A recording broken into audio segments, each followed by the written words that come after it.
Hello welcome जय हिंद प्यारे दोस्तों फॉर्मेटिव स्टडी में आपका स्वागत है। आज इस वीडियो लेक्चर में हम पढ़ेंगे देखिए इंग्लिश। और इंग्लिश में हमें आज पढ़ना है लैंग्वेज गेम्स, यानी जो भाषाई खेल होते हैं वो क्या होते हैं। क्योंकि यहाँ से देखिए एक परिभाषा आ सकती है कि लैंग्वेज गेम क्या होते हैं, आपको इसकी डेफिनेशन लिखनी होगी। ठीक है। तो इससे पहले हम देखिए टीचिंग मेथड पढ़ रहे थे, तो वो टीचिंग मेथड जितने थे वो सारे कंप्लीट हो चुके हैं। अगर आपने पिछली वाली क्लासेस नहीं देखी हैं तो प्लेलिस्ट बनी है, आप वहां से जाकर पिछली वाली क्लासेस देख सकते हैं। क्योंकि उसमें हमने सारे मेथड कंप्लीट कर दिए हैं। और वो मेथड देखिए काफ़ी इंपॉर्टेंट है। वहां से आपका एक मेथड 100% आएगा जरूर। ठीक है। और देखिए जितने हमने मेथड आपको पढ़ाए हैं उसमें देखिए अंग्रेजी के साथ साथ हमने इंग्लिश के साथ साथ देखिए हिंदी का भी यूज किया है, जिससे कि आप लोग आसानी से ये सारी चीज़ें समझ सकें। क्योंकि देखिए कुछ लोग ऐसे भी हैं जिनका इंग्लिश काफ़ी वीक है, उन लोगों को ध्यान में रखते हुए हम देखिए हिंदी का भी प्रयोग करते हैं, जिससे कि आप आसानी से वो लोग भी समझ सकें। ठीक है। तो देखिए बिना देरी के हुए क्लास को स्टार्ट करते हैं। उससे पहले अगर आपने वीडियो को लाइक नहीं किया है तो लाइक कर दीजिए, चैनल को सब्सक्राइब नहीं किया है तो सब्सक्राइब कर दीजिए। तो चलिए समझते हैं लैंग्वेज गेम्स, यानी भाषाई खेल। इसको हिंदी में क्या कहते हैं? भाषाई खेल। तो सबसे पहले इसकी परिभाषा समझिए। तो देखिए language games are activities used in language teaching to make learning interesting and enjoyable and to develop language skills. ठीक है। तो देखिए अब इस डेफिनेशन को हम हिंदी में भी समझ लेते हैं। ठीक है। इसका हिंदी मीनिंग क्या है तो देखिए, तो लैंग्वेज गेम्स वे गतिविधियां हैं। एक्टिविटीज मीन्स होता है देखिए गतिविधियां। ठीक है। जिनका प्रयोग यानी यूज्ड, यूज्ड मतलब प्रयोग, भाषा शिक्षण में, यानी language teaching to make learning.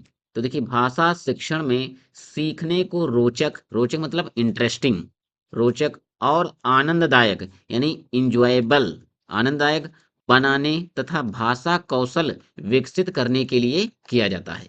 ठीक है। तो एक बार दोबारा समझिए, यानी लैंग्वेज गेम वे होते हैं जिनका प्रयोग भाषा शिक्षण में सीखने को रोचक और आनंददायक बनाने तथा भाषा कौशल विकसित करने के लिए किया जाता है। ठीक है। तो देखिए इस विधि में बच्चे क्या है, देखिए भाषा को खेल के माध्यम से धीरे धीरे सीख जाते हैं। चलिए अब आगे हम समझते हैं। चलिए अब इसके देखिए हम एडवांटेज, यानी इसके हम फायदे समझते हैं। यानी जो लैंग्वेज गेम होता है इसके कौन कौन से फायदे हैं। तो इम्प्रूव कम्युनिकेशन स्किल्स, यानी इम्प्रूव मतलब सुधार होता है, कम्युनिकेशन स्किल बातचीत, स्किल मीन्स मतलब होता है कौशल, यानी संवाद कौशल में सुधार होता है। सेकंड है देखिए इंक्रीज वोकैबुलरी, शब्दकोश बढ़ता है। Remove fear to speaking, remove मतलब कम होता है, फियर डर, ऑफ स्पीकिंग यानी बोलने का जो डर है बच्चों के अंदर से खत्म होता है। मेक लर्निंग इंजॉयफुल, और देखिए सीखने को आनंददायक बनाया जाता है। बिल्ड कॉन्फिडेंस, और आत्मविश्वास बढ़ता है। देखिए संवाद कौशल में सुधार होता है, शब्दावली बढ़ती है। ठीक है। बोलने का डर कम होता है और सीखना मजेदार होता है यानी इंजॉयबल। ठीक है। आत्मविश्वास बढ़ता है। तो इसके कौन कौन से फायदे हैं? ठीक है, यही आपको लिखने हैं। तो चलिए अब आगे हम समझते हैं। चलिए अब हम समझते हैं इंपॉर्टेंट लैंग्वेज गेम्स, यानी कौन कौन से महत्वपूर्ण जो भाषाई खेल होते हैं। तो देखिए पहला है word chain game, make a new word from the last letter, यानी पिछले शब्द के आखिरी अक्षर से नया शब्द।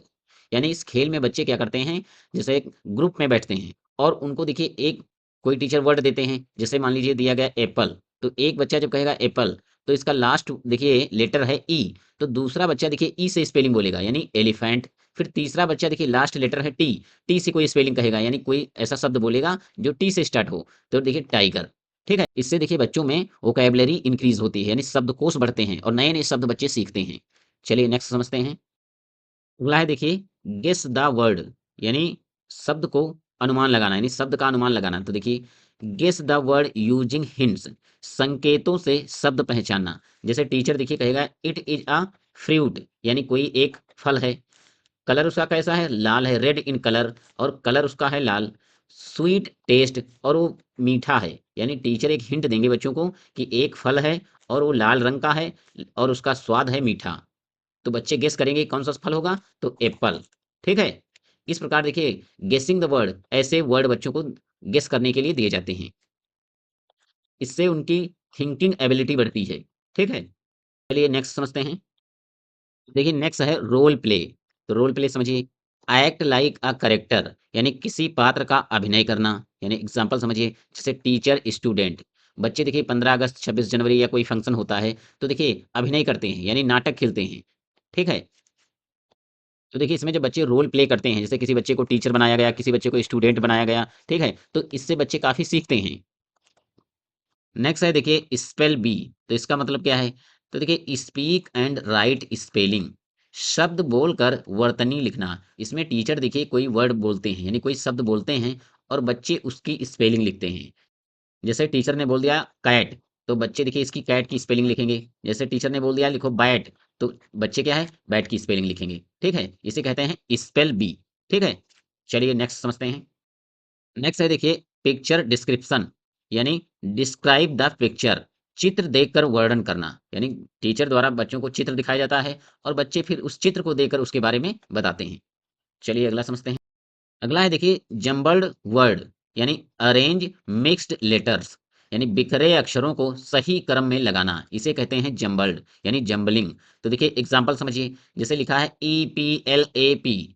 ठीक है? अब इसको देखिए बच्चे सही अरेंज करेंगे और इसका एक मीनिंगफुल वर्ड बनाएंगे, जैसे एप्पल।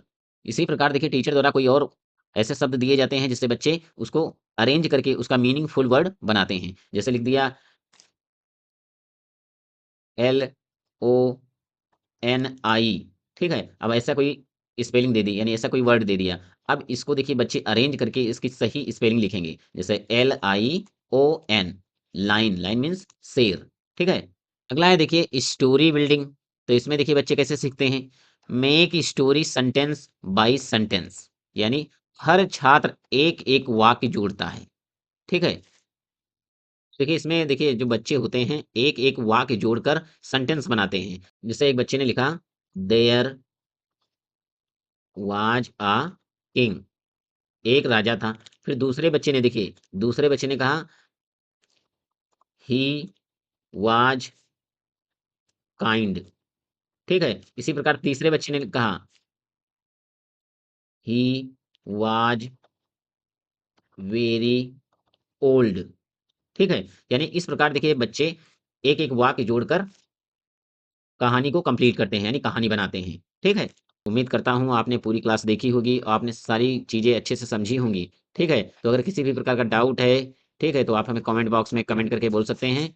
तो आज के लिए बस इतना ही रखते हैं और मिलते हैं नेक्स्ट क्लास में। तब तक के लिए जय हिंद।